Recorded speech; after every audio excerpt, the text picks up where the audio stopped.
Thanks for coming by. This is Reverend Dr. J.W. Morrison, theologist, Central Coast, New South Wales, Australia, on the Pro-Brick Exclusive and Pro-Theologist channels.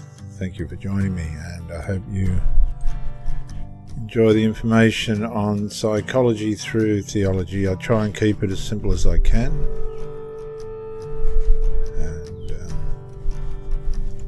last time we spoke about the mouth of an adulterous woman and how it leads you into a place where you find it very, very difficult to psychologically recover from. That's the deep pit. And this happens to people that are out of sort with the Lord, but it also happens to people that are deceived as well. For the ones that are out of sort with the Lord, they get annihilated, and some will commit suicide, other atrocities they will do to themselves. They're going to reap disaster whether they're with the Lord or not, and be it as simple as wasting time. The adulteress has a way of just seeking out supply. She just wants people for supply. She wants to get as much masculinity and supply as she can. That's the object. That's what she's trying to do. And the pit, the psychological pit, could take years and years to come out of if you're not trained in the way of the adulteress. They're clever. They know what they're doing. They're cunning. They have their agenda. And this is a little bit of what you might look out for. The woman named Folly is loud. Now, they're boisterous. They like to be the center of attention. They play naive. That's how they get you in the bedroom. And as if they know nothing. They got no restraint. They advertise themselves as available wherever they can. And they'll make it clearly known that they're available. And it doesn't matter who it is. These are the people that make their path straight. This is the one who's simple, and she's looking for anyone that she can get supply from. You have to understand this. They won't let you know that that's all they're doing. They love what they're doing, and the whole thing's consequential. Absolutely negatively consequential. Psychologically crippling. Many a man has fallen in love with these covert narcissistic women. They'll love bomb you at the start and take you in. They'll cook dinner for you. They'll take you to bed. They'll shower with you. They'll see you off to work. Then all of a sudden, they begin the devalue phase. And the deep pit starts. You start to wonder, what have I done wrong? What can I do better? Where am I lacking? Why ain't this working?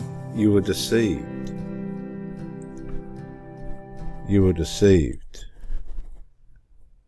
As soon as devalue stage starts, because there were many that went before you, she advertises herself again. New supply. They have layers of supply, different levels of supply, and when you try and resolve the thing, guess what? The key words here is nothing. When you needed resolve, they did nothing. They just play the naive role.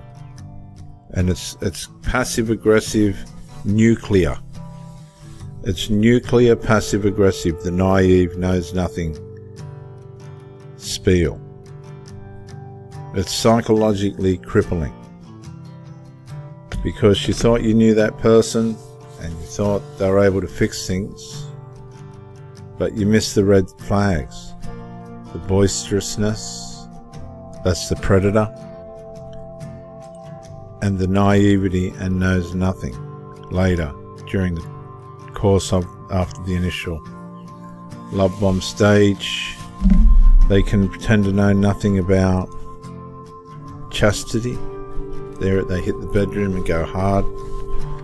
That's a way of infiltrating your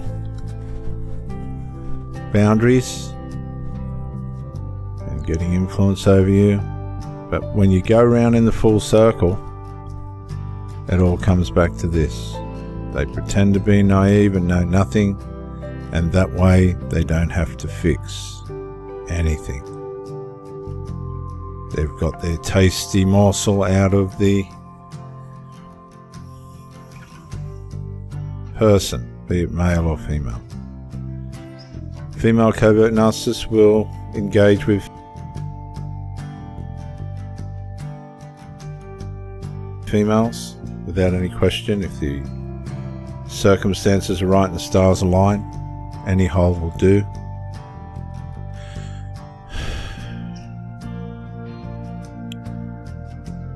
But that's where it ends up. Dead in sin. You're just dead in sin. Nothing good comes out of it. And we go on to verse 15. Foolishness is bound up in the heart of a child, but the rod of discipline drives it far from them.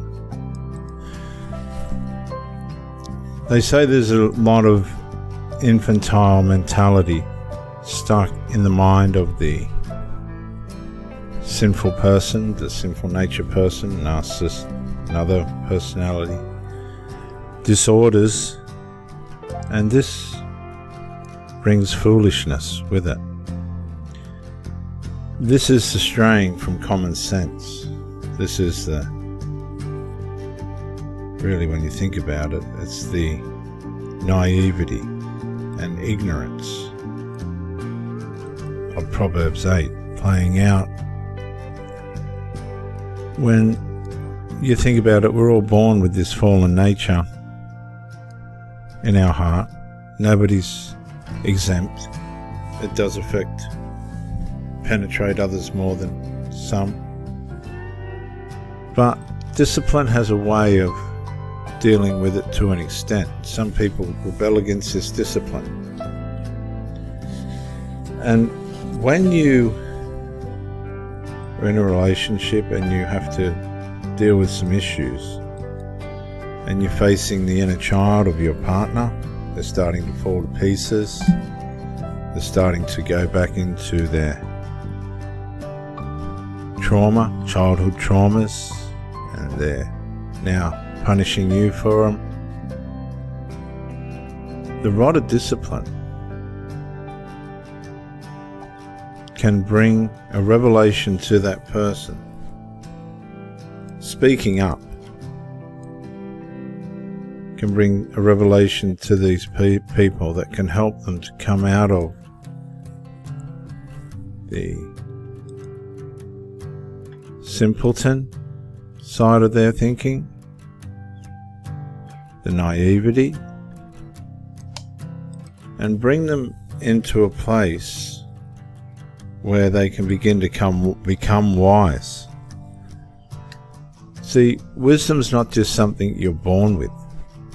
Wisdom's something that you have to learn and then learn from, because we tend towards foolishness.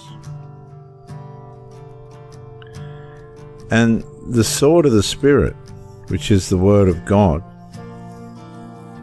can help us to move away from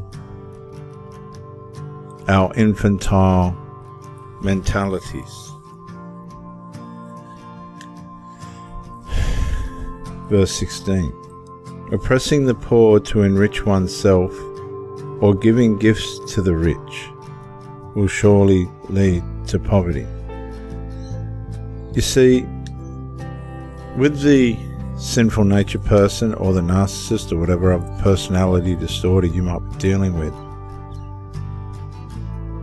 there's no point you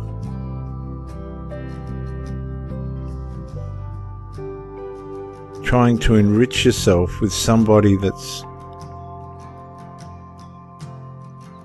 rich in the wrong way. The rich and the poor have this in common: the Lord is the maker of them all.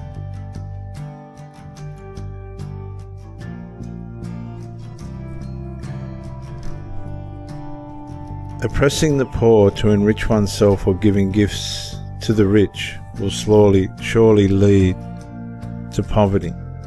The way in which you are oppressing somebody is to, and I felt oppressed.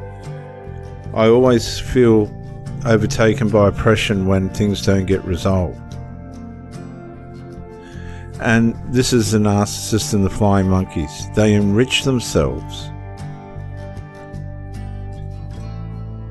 by oppressing you, by triangulating you, mocking, conflict, quarreling and insults. They are enriching themselves by pulling you down and giving gifts to the rich. This is them. They're trying to reward themselves at your expense, at your cost. This is the narcissist and they're flying monkeys. They don't want you around and you're not getting the message. And it leads to poverty. It leads to psychological breakdown. Pressing the poor to enrich oneself. There's the narc. Or giving gifts to the rich. There's the flying monkeys. Will surely lead to poverty. The narc can't win either way. It's always going to end in destruction for the narcs. Drive out the narc and conflict will depart, even quarreling and insults will cease.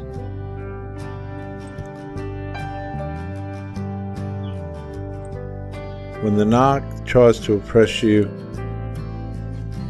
and then grandioses themselves with their flying monkeys and themselves thinking they're enriched, just know they're going to lead to poverty. But also know, drive the narcissist out and conflict will depart and even quarreling and insults will cease. Drive them out. Once you've identified it and recognized it, don't waste any more time.